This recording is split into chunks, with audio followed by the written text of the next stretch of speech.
I was at Leeds Carnegie, the 9th tier. And I was coaching students. There would have been hundreds of managers with more experience. So I had to go to the 4th tier of Swedish football, pretty much in the Arctic Circle.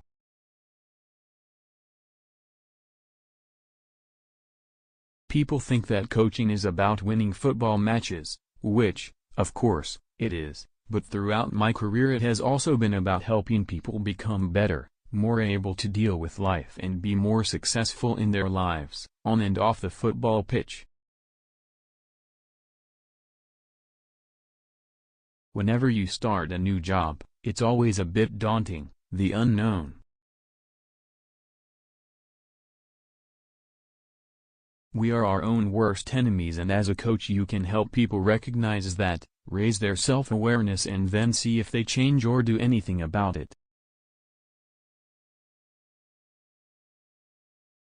The pressure of the Premier League is huge, but so is moving your family across the world to a club where they had sacked the manager every year for the last 5.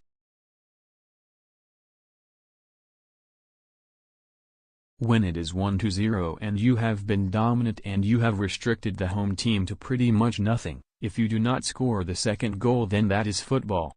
Any action can happen in the game.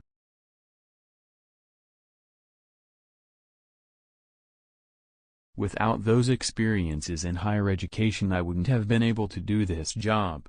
It taught me a more holistic approach and prepared me for the experience of working abroad, where your cultural beliefs are challenged and, sometimes, turned on their head.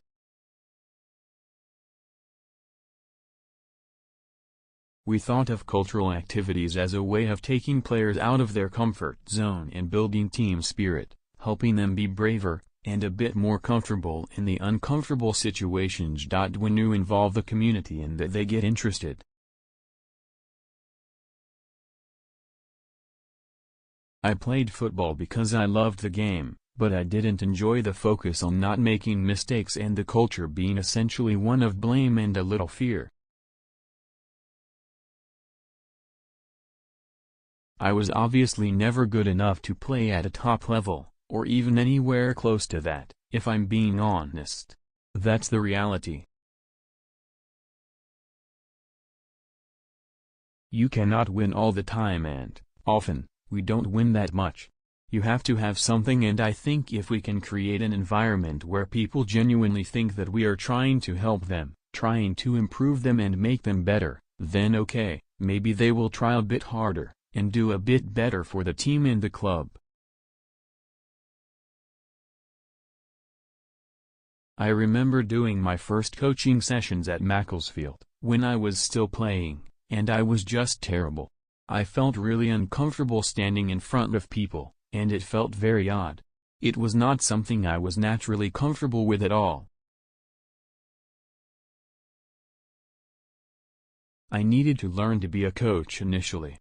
I think if I'd gone into professional football when I stopped playing when I was 30 years old, I'd have failed because I'd have made too many mistakes because I had no real idea at that time. They're human beings before they're footballers, and it's important to understand how can I help them? What do they need? How can they feel part of this?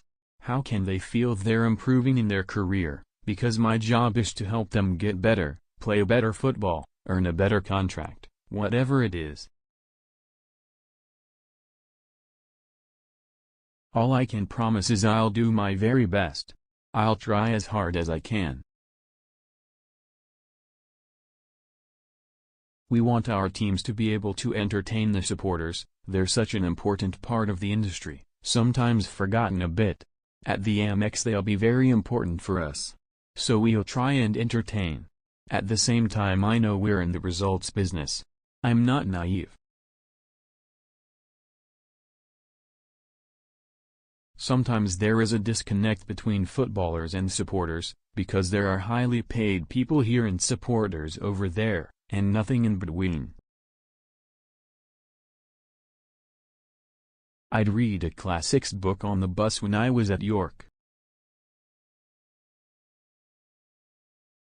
It was a huge move for me to leave Sweden, because I was really happy there. It was a club we thought we could carry on developing and try to win the league with. And my family were really settled. I was used to football supporters hammering me, and I thought my name was Graham Potterboo at one point. You have to respect and understand the environment. So I don't think it's a case of taking anything from Östersund and transferring it to somewhere else. But concepts around how a team functions, the importance of the relationship between football and the person, how you develop both, are always valid.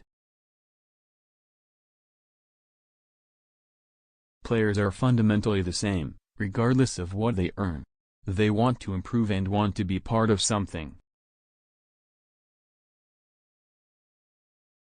At Östersund, we had half the players who were part-time and working and the other half were full-time. My unglittering football career came to a halt at the age of 30, and I had to embark on a coaching career, 14 years of hard work and sacrifice, learning and mistakes.